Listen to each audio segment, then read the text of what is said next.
News top 9 brought you by Kesari मरहम एवं तैलम, वर्षों से दर्द पे सबसे ज्यादा असरदार। And Prayag PTMT bath fittings and accessories, quality बेमिसाल, लिख के ले लो। लंबे इंतजार और विरोध प्रदर्शनों के बाद आखिरकार उत्तर प्रदेश शिक्षक पात्रता परीक्षा 2021 के परिणाम घोषित करने की तारीख आ गई है। 8 अप्रैल को यूपी टेट परीक्षा के नतीजे घोषित किए जाएंगे। वहीं संशोधित उत्तर कुंजी गुरुवार को जारी कर दी जाएगी। अभ्यर्थी updet.gov.in पर जाकर अपना रिजल्ट चेक कर सकेंगे। 23 जनवरी को आयोजित हुई यूपी टेट परीक्षा में 18 लाख अभ्यर्थी शामिल हुए थे। मुरादाबाद के ठाकुरद्वारा में एक कॉलेज में सामूहिक रूप से नकल करवाए जाने का मामला सामने आया है। यहाँ के बीएस इंटर कॉलेज में पुलिस ने परीक्षा देते हुए 26 सॉल्वर्स को गिरफ्तार किया है। पकड़े गए सॉल्वर्स में 4 महिलाएं, 2 बेसिक शिक्षा विभाग के शिक्षक और एक शिक्षा मित्र भी शामिल है। कन्नौज में सपा अध्यक्ष अखिलेश यादव ने यूपी विधानसभा चुनाव के नतीजों और एमएलसी चुनाव को लेकर कार्यकर्ताओं के साथ समीक्षा बैठक की। इस दौरान पत्रकारों से बात करते हुए उन्होंने योगी सरकार पर हमला करते हुए कहा कि ये वही सरकार है जो पहले थी। सरकार को बताना चाहिए कि वो नौजवानों को नौकरी और रोजगार कब देगी। नौजवान पढ़ाई और डिग्री हासिल करने के बाद भी घर पर बैठे हैं और कई तो निराशा के कारण आत्महत्या तक करने के लिए तैयार हो गए हैं। ऐसी सरकार नहीं है कि जो कोई नई सरकार बन गई हो। ये सरकार वही है जो पहले सरकार थी। कम से कम नौजवानों को रोजगार और नौजवानों को नौकरी कब सरकार देगी। पूरा नौजवान भटक रहा है। अच्छी पढ़ाई करने के बाद, अच्छी डिग्री हासिल करने के बाद अभी भी घर बैठा है, अपने घर परिवार के बीच में बैठा है, उसे नौकरी रोजगार नहीं मिल रहा है। जहां महंगाई की मार है वहीं बेरोजगारी की भी बड़ी मार हो रही है। और सुनने में तो ये आ रहा है कि कई नौजवान इतने निराश हो गए हैं कि वो आत्महत्या करने तक तैयार हो गए। यूपी में सरकारी जमीनों को अवैध कब्जों से मुक्त कराने का सिलसिला जारी है। राजधानी लखनऊ में एलडीए की टीम ने बुलडोजर से अवैध निर्माण को ध्वस्त किया। वहीं ठाकुरगंज इलाके के कैंपवेल रोड में भी इमारत को और निशादगंज इलाके में पुलिस लाइंस के पीछे बने अवैध निर्माण को ध्वस्त किया गया। महोबा में सरकारी जमीन पर बने अवैध मकानों को भी जमींदोज कर दिया गया। गोरखनाथ मंदिर में हुए हमले की जांच तेज हो गई है। यूपी एटीएस आरोपी मुर्तजा को लेकर लखनऊ के एटीएस मुख्यालय पहुंची है, जहां पर उससे पूछताछ की गई।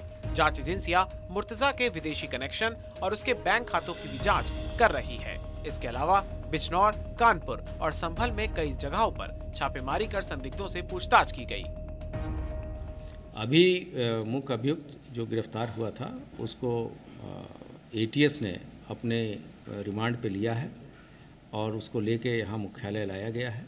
अब आगे की विवेचना चल रही है।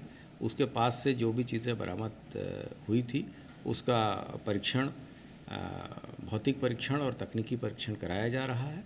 जैसे ही इस चीज़ों में कोई भी उल्लेखनीय प्रगति होगी हम मीडिया के साथ शेयर करेंगे।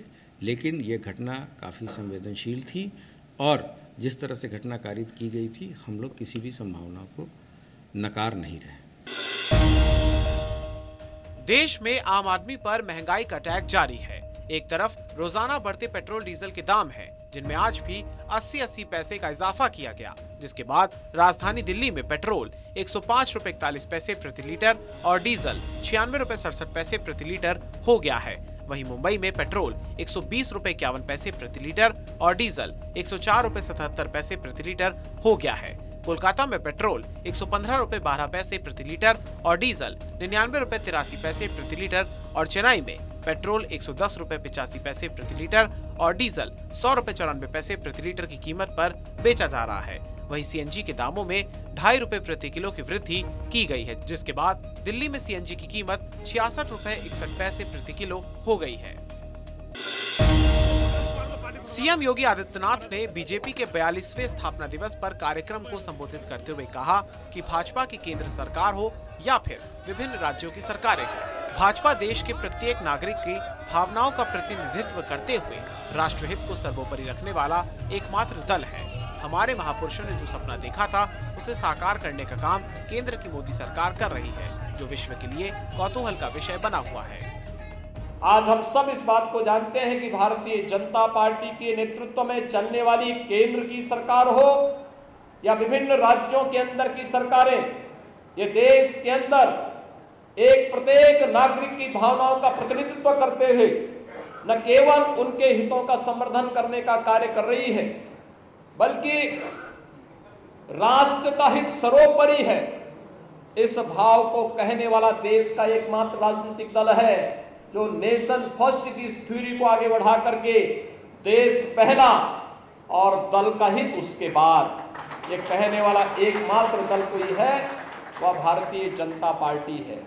जो संकल्प एक एक करके हमारे पूर्वजों ने, उन महापुरुषों ने देखा था, उन संकल्पों को साकार कर रही केंद्र की मोदी सरकार आज देश और दुनिया के लिए कौतूहल का विषय बना हुआ है। अलीगढ़ मुस्लिम विश्वविद्यालय में हिंदू देवी देवताओं पर अभद्र टिप्पणी करने वाले असिस्टेंट प्रोफेसर जितेंद्र कुमार को सस्पेंड कर दिया गया है। जितेंद्र ने एक कक्षा के दौरान पौराणिक संदर्भों को लेकर विवादास्पद वीडियो स्लाइड बनाया था, जिसके बाद एएमयू प्रशासन की तरफ से धार्मिक भावनाओं को आहत करने पर उन्हें कारण बताओ नोटिस जारी किया गया था। एएमयू के जनसंपर्क अधिकारी उमर सलीम पीरजादा ने कहा कि जितेंद्र कुमार के खिलाफ अभद्र टिप्पणी को लेकर शिकायत की गई थी। एविडेंस के आधार पर कार्रवाई की गई है। जितेंद्र के खिलाफ एफआईआर भी दर्ज की गई है। Prima facie evidence of misconduct और सीरियसनेस ऑफ द मैटर को देखते हुए डॉक्टर जितेंद्र कुमार, जो assistant professor department of forensic medicine में जेएन मेडिकल कॉलेज में, उनको सस्पेंशन उनका हो गया है टिल पेंडिंग इंक्वायरी, और उनको शो कॉज नोटिस जो इशू किया गया उसका जो जवाब आएगा उसके आधार पर फर्दर लाइन ऑफ एक्शन जो होगा वो तय किया जाएगा। उत्तराखंड के मुख्यमंत्री पुष्कर सिंह धामी ने बीजेपी स्थापना दिवस के अवसर पर आयोजित कार्यक्रम में कहा कि उन्होंने संकल्प लिया था कि सरकार बनते ही यूनिफॉर्म सिविल कोड लागू करेंगे। आगे उन्होंने कहा कि उत्तराखंड धर्म, आध्यात्म, आस्था और संस्कृति का केंद्र है। यहाँ के हर परिवार से कोई न कोई व्यक्ति सेना में है, इसलिए यहाँ पर धर्म, मजहब, जाति और पंथ से अलग सबके लिए एक समान कानून होना चाहिए। इस दौरान उन्होंने पंडित दीनदयाल उपाध्याय और अटल बिहारी वाजपेयी के योगदान को भी याद किया। उत्तराखंड की जनता के समक्ष एक संकल्प लिया था कि हम जैसे ही सरकार में आएंगे, भारतीय जनता पार्टी की नई सरकार के शपथ ग्रहण होते ही हम उत्तराखंड के अंदर सभी के लिए एक समान कानून लाएंगे, यूनिफॉर्म सिविल कोड लाएंगे, क्योंकि हमारा प्रदेश ये गंगा का प्रदेश है, ये देवभूमि है, धर्म अध्यात्म का केंद्र है, संस्कृति का केंद्र है। प्रत्येक घर से हमारे यहाँ कोई न कोई बेटा है, बेटी है, चाचा है, ताऊ है, मामा है, कोई न कोई किसी न किसी के परिवार से सीधे कहीं न कहीं सेना से जुड़े हुए हैं।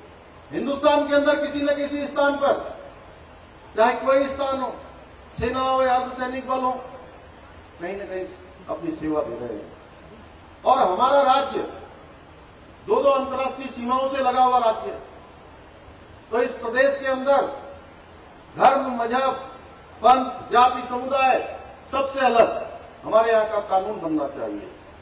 और हमने शुरुआत की है कि संविधान की धारा 44 में भी इसका उल्लेख है कि राज्यों को यूनिफॉर्म सिविल कोड लागू करना चाहिए। News top 9 brought you by Kesari मरहम एवं तैलम, वर्षों से दर्द पे सबसे ज्यादा असरदार, and Prayag PTMT bath fittings and accessories, quality बेमिसाल, लिख के ले लो।